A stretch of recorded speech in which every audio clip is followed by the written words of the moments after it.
Olá, nesse vídeo vamos resolver a questão 1025 do Bcrowd, onde está o mármore.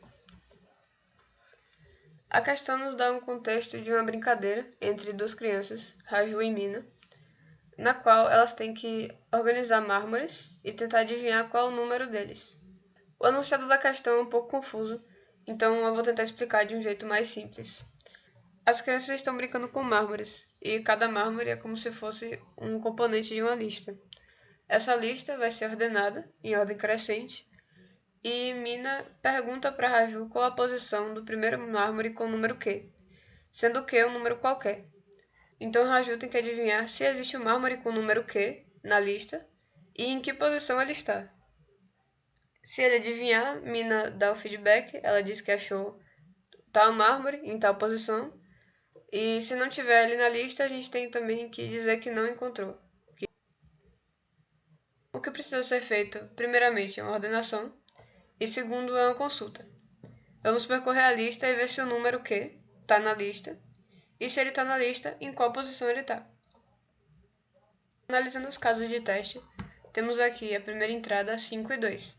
5 corresponde ao número de mármores, e 2 ao número de consulta, ou seja, quantidade.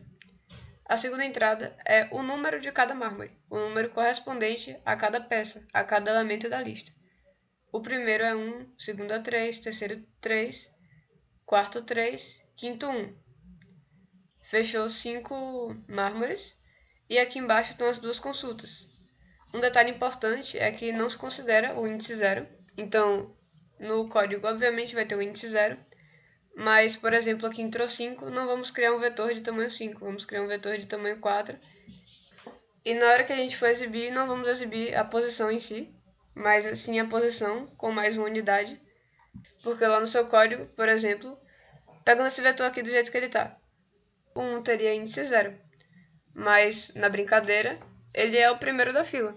Então na hora que for exibir é bom se atentar a esse detalhe de printar a posição com mais um índice.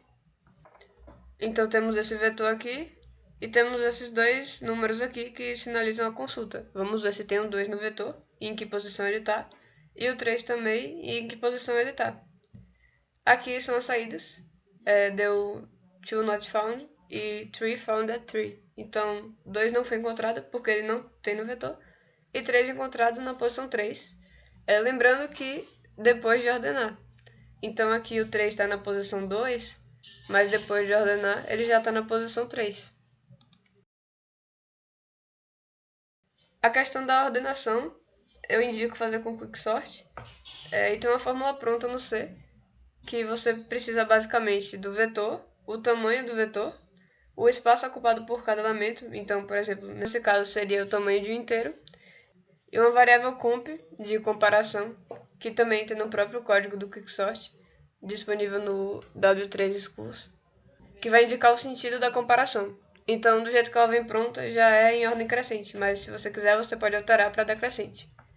E o Quicksort, explicado passo a passo, vamos dizer assim, já tem outro vídeo, que é o vídeo da questão 1023. Então, depois da ordenação, partimos para a busca. Então, seguindo a lógica do questionamento de Mina, vamos percorrer a lista de mármores e para cada posição vamos comparar o número daquela posição com o número que foi indicado para ser encontrado na lista.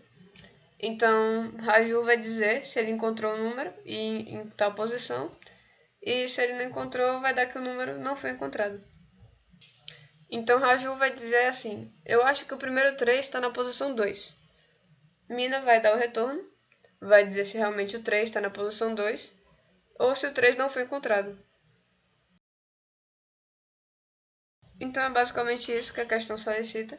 O enunciado dela é um pouquinho grande e difícil de entender, mas na prática não é tão complicado. Prestar atenção a essa questão do índice do vetor e a forma com que você vai aplicar o Quicksort, ou se você for fazer do zero também. E é isso.